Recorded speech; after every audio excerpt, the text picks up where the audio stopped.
Good morning from Newark Liberty International Airport. Today I'm flying a Delta 737-900ER down to Atlanta. I start off my journey here at Terminal A, where even at 4 in the morning, the terminal is rammed full of people. Flying as an unaccompanied minor on Delta is kind of wacky. At check-in, the agent asked me if I had a visa for China. My full itinerary of the day comprised of flying from Newark to Atlanta and then on to Munich, so I had no idea what was going on. Alrighty, so because I'm under 18, Delta actually had a problem checking me in. I spent about 40 minutes just to check in, but we got our boarding pass to Atlanta, and everything so far so good. But I have an onward journey in Atlanta, so I'm gonna have to get my boarding pass there. But it's not a problem. At least we made it through check-in. When airlines recommend that you arrive at the airport at least 2 hours before departure during the summer, they really mean it. The line for general security at Terminal A less than 2-year-old facility, wrapped around the entire check-in area. It took me around an hour to get through security and airside.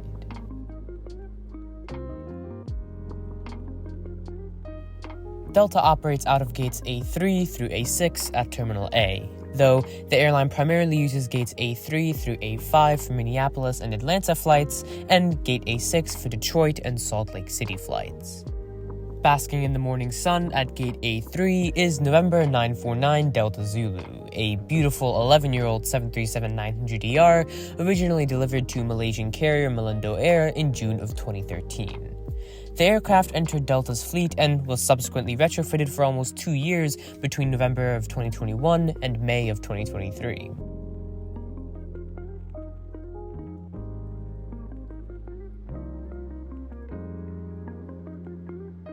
Unlike some airlines, Delta likes to keep their cabins very modern, clean, and updated on board their mainline planes. At each seat there's an IFE screen, tray table, and leather seatback pocket. Legroom is great, and there are shared under-seat power outlets.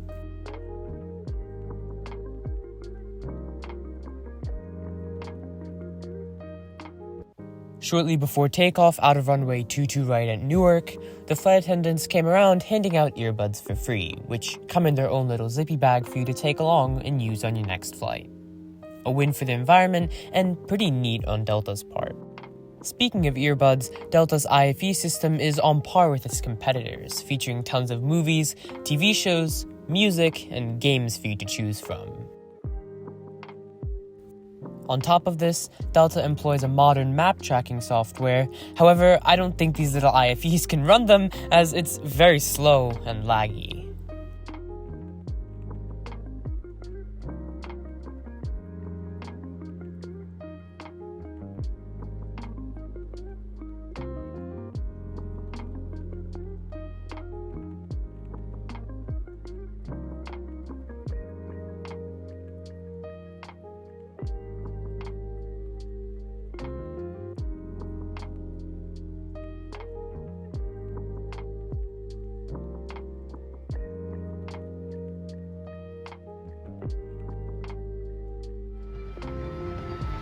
It's the journey that makes the difference.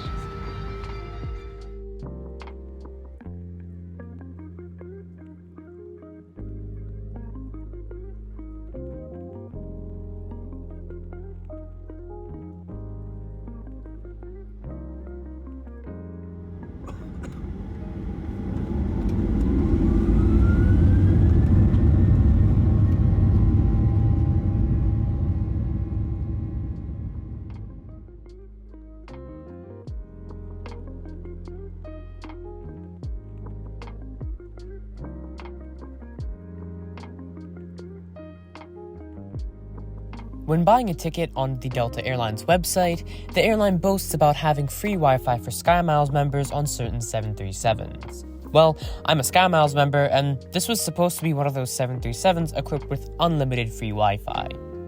Yeah, turns out that besides the portal to connect, the actual in-flight Wi-Fi didn't work on my flight. Delta is a full-service airline, and as such, free hot and cold drinks as well as snacks were handed out on this 2-hour hop down to Atlanta. Since it's just 7 in the morning, I got myself a coffee and a Biscoff cookie. Okay, don't get me wrong. Delta domestic economy is really, really good. Considering that nearly all Delta mainline aircraft have IFE screens and Wi-Fi, besides Delta's 717s and some A320s, the airline is a really good option if you value your comfort over your wallet. See, Delta is the most expensive US airline to fly from Newark to Atlanta, with the carrier typically charging upwards of $250 for flights between Newark and Atlanta one way, which, for reference, is very pricey, considering that Spirit and United charge an average of $90 to $150 for one-way flights on the same route. Delta's primary competitor on this route, United, charges just $150 for a round-trip ticket on this route with nearly identical service and amenities, say, except for the IFE screen. Due to this, the only reason I can recommend you fly Delta from Newark is if you're on a round-trip connecting itinerary like mine, where Newark to Atlanta is only one of 2 or 3 flights on your ticket.